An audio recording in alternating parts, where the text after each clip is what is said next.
अस्सलाम वालेकुम दोस्तों, उम्मीद आहे तव्हां ठीकु ठाक ख़ैरियत सां हूंदव। अॼु साईं असां सां नवां ऐं बहितरीनु शख़्सियत महिमान असां सां गॾु आहिनि। सैयद हसन शाह साहब फ्रॉम घोटकी ऐं सोहेल एंडर साहब फ्रॉम पनो आकिल।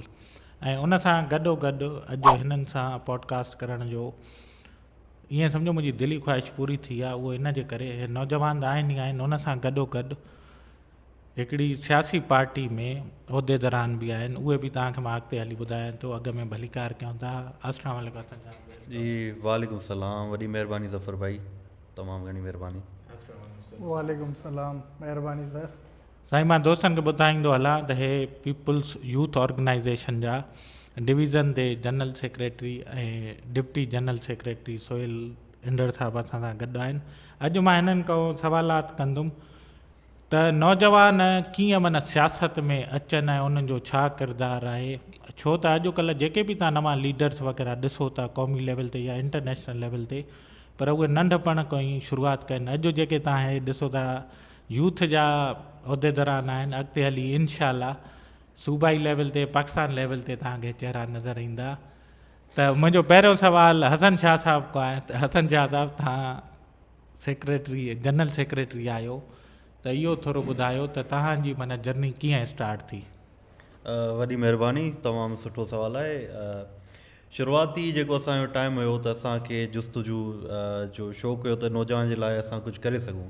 ऐं उन में असां ॾिठोसीं त असांजो जेको चेयरमैन आहे पाकिस्तान पीपल्स पार्टी बिलावल भुट्टो ज़रदारी साहब, उहो बि काफ़ी नौजवान आहिनि। ऐं हुननि खे ई ॾिसी करे असांजी हिकिड़ो जुस्तजू पैदा थी त असां बि असां ॿ ॿेली थी सघूं था असांजे चेयरमैन साहब जी। त उन खे ॾिसंदे असां कोशिशि कईसीं त असां नौजवान जे लाइ कुझु न कुझु कयूं। ऐं उन में असां घोटकी जी लेवल ते शुरूआति कईसीं। ऐं उन में जेके 14 अगस्त जूं रैलियूं हुयूं या कल्चर डे हुयो, उन्हनि में असां पार्टिसिपेट कयोसीं। त उन में थोरो बूस्टअप मिलियो, हाईलाइट थियासीं। उन खां पोइ पार्टी जे लाइ फैमिली बैकग्राउंड त असांजो रहियो आहे पीपल्स पार्टी सां। ऐं पार्टी में पोइ असां अप्लाई कयोसीं डिवीज़न सखर जे लाइ। त उतां पार्टी जो उहिदो असांखे ॾिनो वियो, डिवीज़न सखर जनरल सेक्रेटरी रखियो मूंखे। ऐं उन खां पोइ असां पंहिंजी चेन ठाहीसीं। घोटकी ऐं ख़ैरपुर ऐं सखर टे डिस्ट्रिक्ट मुंहिंजे अंडर पिया अचनि। त उन में असां चेन ठाहीसीं। जेके बि असांजा नौजवान आहिनि उनजे लाइ असां बहितरीनु जेको आहे सो क़दम खयोसीं। त असां उन्हनि खे एंगेज कयोसीं पंहिंजी पार्टी में बि, ऐं एजुकेशन में बि उन्हनि खे असां मदद बि कईसीं। ऐं असांजा जेके नौजवान आहिनि, मां सभिनी खे इहा ॻाल्हि कंदुमि त हू डॉक्टर बि थी था सघनि, इंजीनियर बि थी सघनि, पर सुठा पॉलिटिशियन बि थी था सघनि। छो त असांजो हमेशह जेको नौजवान तबिको आहे उहो पॉलिटिक्स खां हमेशह परे रहियो। त जॾहिं हू नौजवान असांजा पॉलिटिक्स में ईंदा त सुठो क़दम अॻिते खणी सघनि था। ऐं नई सोच आहे, नई सोच खे असां सपोर्ट था कयूं। तमामु बहितरीनु। हसन शाह साहब, हिकिड़ो ॿियो मुंहिंजे ज़हन में सुवाल थो अचे। तव्हां तमामु बहितरीनु ॻाल्हि कई, तव्हां अची वियो पार्टी में उहिदे ते, तव्हांजो बैकग्राउंड बि हुयो। पर मां इहो थो ॼाणणु चाहियां त इन शइ इन स्टेज ते अचण खां अॻु में तव्हांजो छा होमवर्क वग़ैरह, पहिरियों तव्हांजूं छा एक्टिविटीज़ वग़ैरह हुयूं। पहिरियां असांजो इहो हूंदो हो त असांखे शुरू खां हुयो त नौजवान जे लाइ कुझु करे सघूं। घोटकी जा मख़सूस तौर ते घोटकी जा जेके असांजा नौजवान आहिनि उन लाइ कोई स्टेप खणिजे। छो त घोटकी में को प्लेटफॉर्म असांखे एज सच नज़र न आयो। ऐं उन वक़्तु 2016 जी ॻाल्हि आहे या 17 जी। त उन वक़्तु नौजवान जेके आहे उहे सियासत जी तरफ़ या जेके सोशल कम हुया उन जी तरफ़ एंगेज न हूंदा एतिरा। त उन वक़्तु असां स्टेप खयोसीं त जेके दोस्त आहिनि असांजा घोटकी जा, उन्हनि खे एंगेज कयूं, उन्हनि खे पाण सां गॾु खणूं। ऐं उन्हनि खे गॾु खणण जे लाइ असां हिकिड़ी टीम ठाहीसीं घोटकी में, जंहिंमें असां सभई जेके असांजा नौजवान हुया उनखे गॾु कयोसीं। गॾु करण खां पोइ असां उन्हनि जा जेके बि मसइला हुआ, एजुकेशनल मसइला हुजनि या इंफ्रास्ट्रक्चर जा मसइला हुजनि, उन्हनि ते आवाज़ु उथारियोसीं। उन आवाज़ु उथारियोसीं, उन्हनि जा जेके जाइज़ कम हुया उहे सभु करायासीं। उन खां पोइ असांजी जॾहिं टीम ठही वई त उन खां पोइ असां कल्चर डे बि अची वियो विच में, 14 अगस्त बि अची वियो। त उन में असां एंगेज कयोसीं दोस्तनि खे। त उते असांजो जेको क्राउड हुयो तक़रीबन कोई 5000 प्लस असांजो क्राउड हुयो। अच्छा, बिल्कुलु। त 5000 प्लस असांजो नौजवान जो रेशो जेको हुयो उन्हनि में एंगेज थियो। ऐं असां घोटकी जे हिस्ट्री में एतिरी कॾहिं रैली नौजवान न कढी जेका असां कढीसीं 14 अगस्त जी, जंहिंमें असांखे सिक्योरिटी जेका ॾिनी वई उहा आर्मी ऐं रेंजर्स जी तरफ़ां ॾिनी वई। त ठीकु ठाकु क्राउड असां गॾु कयोसीं। उन खां पोइ असां लही पियासीं मैदान में। उन खां पोइ पार्टी जो उहिदो बि मिलियो असांखे। ऐं जेके असांजा ॿिया नौजवान जा कम हुया उहे बि कयासीं। यूनिवर्सिटीज़ में एडमिशन बि वठाए ॾिनूंसीं। ऐं उनखां पोइ जेके घोटकी जा नंढा इशूज़ आहिनि, कंहिं को फीस अफोर्ड न पियो करे सघे, कंहिंजो एजुकेशन जो मसइलो हो, कंहिंजो बैकग्राउंड थोरो लो हुयो, त असां सभु पाण में कलेक्शन करे उनजो फीस बि पे कंदा हुआसीं, उनखे तालीम तरफ़ असां जेको आहे रुझान उहो वधायोसीं।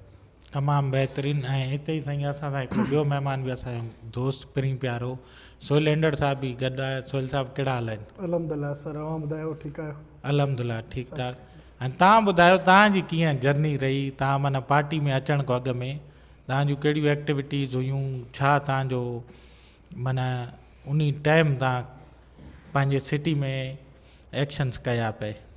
सर महिरबानी, पहिरियों त तव्हां असांखे पंहिंजे शो में घुरायो, शुक्रगुज़ार आहियूं तव्हांजा। सर आउं एक्टिव हुयुसि 2015 खां वठी न पार्टी में आहिस्ता आहिस्ता, ऐं सोशल एक्टिविटीज़ बि घणियूं हूंदियूं। जीअं पाण तव्हां ॾिसो त जेके अॼुकल्ह नौजवाननि जा मसइला आहिनि उन्हनि में थोरो घटि हूंदो हो रुझान, पोइ बि असांजे कॉलेज साइड ते जीअं स्टूडेंट जा जेके बि इशू थींदा उन्हनि ते उथंदा रहंदा हुआसीं, आवाज़ु उथारींदा हुआसीं। उन खां पोइ मां बाक़ाइदा 2016-17 में इंटर थियो हुउसि यूथ में। अल्हम्दुलिल्लाह पीपल्स पार्टी सां त पंहिंजी वापसी पुराणी आहे, ख़ानदानी बाय बर्थ, पर 2016-17 में मां यूथ में इंटर थियुसि। उन खां पोइ अल्हम्दुलिल्लाह असांखे ख़बर ई न पई त आहिस्ते आहिस्ते जर्नी वधंदी वई।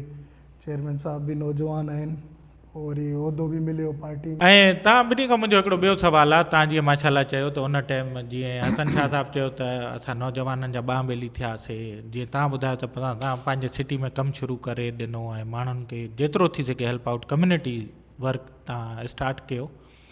पर मुंहिंजो इहो आहे त उन टाइम त माना नौजवाननि खे हूंदो आहे त भाउ को रांदियूं खेॾूं, अॼुकल्ह सोशल मीडिया उन ते एक्टिव हुजूं, ॿियो कुझु न त इश्किया मुश्किया में लॻा पिया हूंदा न। पर तव्हां सोशल वर्क ते हुयो, इन जे बारे में थोरो कीअं भला?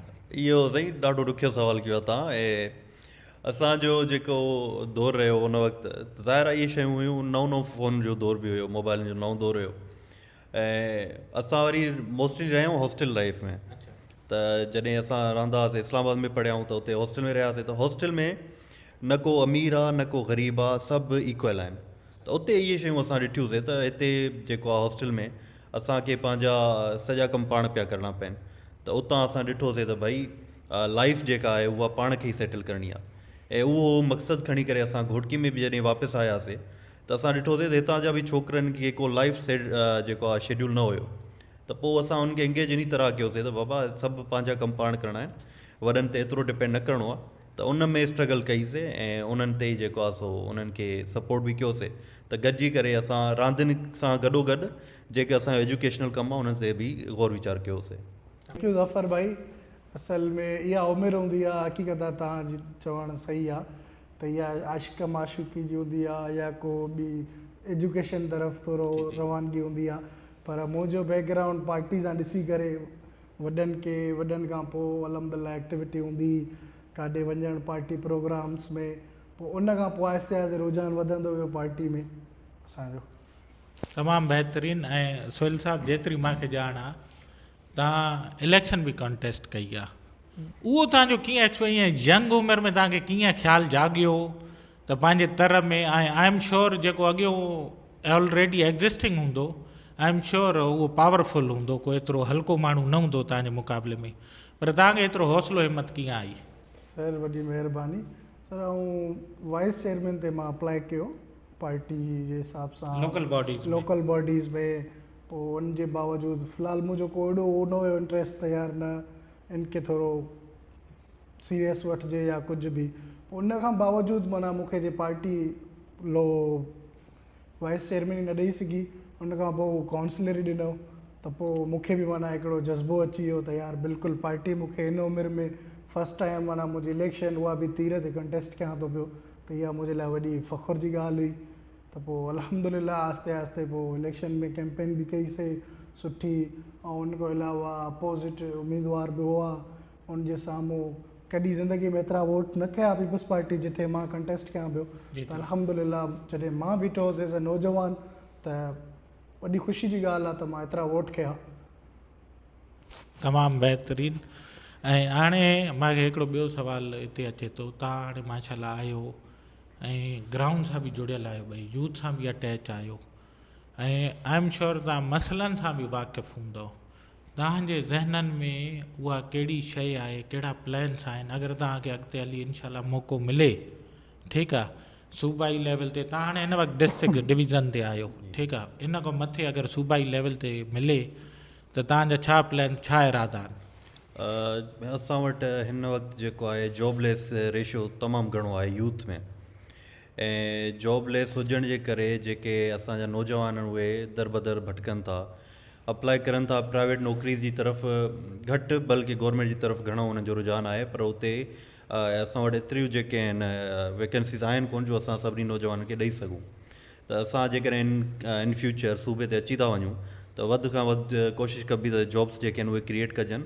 पर मां नौजवान खे हिकिड़ी ॿी ॻाल्हि इहा कंदुमि त ज़रूरु न आहे तव्हां सिर्फ़ु जॉब ते भाड़ियो, बिज़नेसिस में जेकॾहिं तव्हां अची वियो था बिज़नेस साइड ते त उहो नौजवान जे लाइ वधीक बहितरु रहे थो, न कि जॉब तव्हांजी जेको आहे टाइम सां रिटायर बि थिए थो, पर तव्हांजो बिज़नेस वारो माण्हू कॾहिं रिटायर न थींदो, ऐं उनजी अर्निंग बि तमामु सुठी आहे। त बिज़नेस जे तरफ़ जेको आहे नौजवान जो रुझान जेको आहे उहो हुजणु खपे। असांजा काफ़ी दोस्त आहिनि MBA कयूं वेठा आहिनि, ऐं काफ़ी दोस्त जेके आहिनि काफ़ी डिफरेंट डिग्रीज़ कयूं वेठा आहिनि, इंजीनियरिंग कयूं वेठा आहिनि, ऐं उहे सिर्फ़ु इन जंग में काफ़ी पंहिंजा जेके साल आहिनि उहे विञाए था छॾनि। त मां उन्हनि सभिनी खे इहा गुज़ारिश कंदुमि त तव्हां बिज़नेस जी तरफ़ थोरो रुझान आणियो, ऐं बिज़नेस में जेको फ़ाइदो आहे उहो नौकिरी में एतिरो न आहे। जी सोहेल साहब, तव्हांखे अगरि मौक़ो मिले सूबाई लेवल ते पार्टी में या को उहिदो मिले, ठीकु आहे, त तव्हांजा छा फ्यूचर्स में आहिनि नौजवाननि जे लाइ, या जेतिरा हेतिरा मसइला आहिनि उन जे लाइ तव्हांजा छा प्लैन्स वग़ैरह आहिनि? जी ज़फ़र भाई, अलहमदिल्ला आउं पाण डिजिटल मीडिया जो हिसो बि रही चुको आहियां, ऐं करंट में आहियां बि सी डिजिटल मीडिया में। इंशाअल्लाह अगरि मूंखे मौक़ो मिले थो अॻिते त मां नौजवाननि लाइ डिजिटल मीडिया या ऑनलाइन अर्निंग्स वग़ैरह में इन ते ॾाढो मां कमु कंदुसि, छो त असांजी आबादी वधी चुकी आहे इन टाइम, त थोरो असांजा नौजवान जेके बि पढ़िया लिखिया वेठा आहिनि थोरो डिजिटल लाइफ तरफ़ अचनि, ऐं त अर्निंग्स कनि ऑनलाइन, ऐं हज़ारे प्लेटफॉर्म्स आहिनि दुनिया में जेके इन टाइम ते दुनिया उन्हनि ते वर्किंग करे थी पई। तमामु बहितरीनु तव्हांजा आइडियाज़ ऐं प्लान आहिनि सोहेल साहब, ॾाढी दिलि ख़ुशि थी करे ॿुधी करे त नौजवाननि जी डिजिटलाइज़ेशन ॾे तव्हां उनजो लाड़ो आणींदव। इन ते मां हसन शाह साहब, तव्हांजो छा ख़्यालु आहे इन जे बारे में? ही तमामु सुठो सुवालु आहे तव्हांजो। ॾिसो अॼुकल्ह हाणे हिन वक़्तु बि पाण जेको कमु कयूं पिया उहो बि माशाल्लाह सां तव्हांजो ऑनलाइन वेंदो, पोइ उन लाइ काफ़ी प्लेटफॉर्म आहिनि, यूट्यूब आहे, फेसबुक आहे, ऐं टिकटॉक अॼुकल्ह ॾाढो हले थो इन आहे। त ॾिसो काफ़ी ज़रिया आहिनि अर्निंग करण जा, कमाइण जा। नौजवान लाइ इहो बि वॾो हिकिड़ो प्लेटफॉर्म आहे त ऑनलाइन अर्निंग कनि। ऐं असां ॾिठो आहे असांजा काफ़ी दोस्त आहिनि, घोटकी में बि असांजा दोस्त आहिनि, काफ़ी नौजवान छोकिरो आहे तारिक बोज़दार, तव्हां ॾिठो हूंदो, उहो बि यूट्यूब जे ज़रिए काफ़ी पूरे सिंध में मशहूरु थी वियो। त ॾिसो कंहिं बि कुंड ऐं कुर्छ खां माण्हू आहे त उहो इंटरनेट जे थ्रू पूरी दुनिया सां कनेक्ट थी सघे थो, ऐं उन जे थ्रू कमाए बि सघे थो। त इहो हिकिड़ो तमामु बहितरीनु ज़रियो आहे IT ई-कॉमर्स, ऐं इन सां लाॻापियल आहे, त इन ते बि कमु करणु खपे। इन फ्यूचर असां दुआ गो आहियूं त सोहेल साहब जेकॾहिं इन फ्यूचर इन ते कमु करनि था त इन लाइ नौजवान खे घणो फ़ाइदो थींदो। हसन शाह साहब, मुंहिंजो हिकिड़ो ॿियो सुवालु आहे इन सां ई रिलेटेड। जीअं हाणे तव्हां पीपल्स पार्टी सां तव्हांजी वाबस्तगी आहे ऐं इलेक्शन खटिया आहियो, हुकूमत में बि आया आहियो, ठीकु आहे, उन सां गॾोगॾु असांजे नौजवाननि जो ख़ासि करे इहो आहे त असांखे सरकारी नौकरी हर कंहिंजी ख़्वाहिश ई आहे, ठीकु आहे, त इन जे बारे में तव्हांजो छा आहे त ईअं तव्हां नौकरियूं छो नथा ॾियो पंहिंजनि खे? तमामु बहितरीनु सुवालु आहे ज़फ़र भाई। असांजी गवर्नमेंट इन ते कमु करे पई, पर एतिरा रिसोर्सिस गवर्नमेंट वटि फ़िलहालु मौजूदु न आहिनि, ऐं हर माण्हू खे नौकिरी असां प्रोवाइड ॾेई कोन था सघूं, जेका रियलिटी आहे। कोशिशि करे पई गवर्नमेंट बि, पर मां इहो चवंदुमि त नौजवान जेके असांजा आहिनि उन्हनि तक़रीबन जेके बि नौजवान अॼु फ़ोन हर कोई यूज़ पियो करे, त उन जे थ्रू जेको आहे ऑनलाइन अर्निंग करे सघनि था नौजवान, ऐं उन्हनि जे लाइ डिफरेंट प्लेटफॉर्म्स आहिनि, ऐं यूट्यूब आहे, टिकटॉक आहे, काफ़ी ॿियूं एप्लीकेशन्स आहिनि अहिड़ियूं जंहिं ते हू ऑनलाइन अर्निंग करे सघनि था। त मां नौजवान खे चवंदुमि त इन तरफ़ गवर्नमेंट जी नौकिरी खां बहितरु आहे त तव्हां इन तरफ़ इंगेज थियो। जेके टेस्ट पास करनि था, CSS बि आहे असां वटि, PCS बि आहे, उन जे थ्रू बि नौजवान जेके नौकरियूं हासिलु कनि था, पर उन खां हटी करे काफ़ी नौजवान इंगेज आहिनि। अॼुकल्ह असां ॾिसूं था टिकटॉक ते काफ़ी दोस्त असांजा जेके आहिनि उहे एक्टिव नज़र पिया अचनि, ऐं जेके यूट्यूब आहे उन ते त पूरी दुनिया पई कमाए।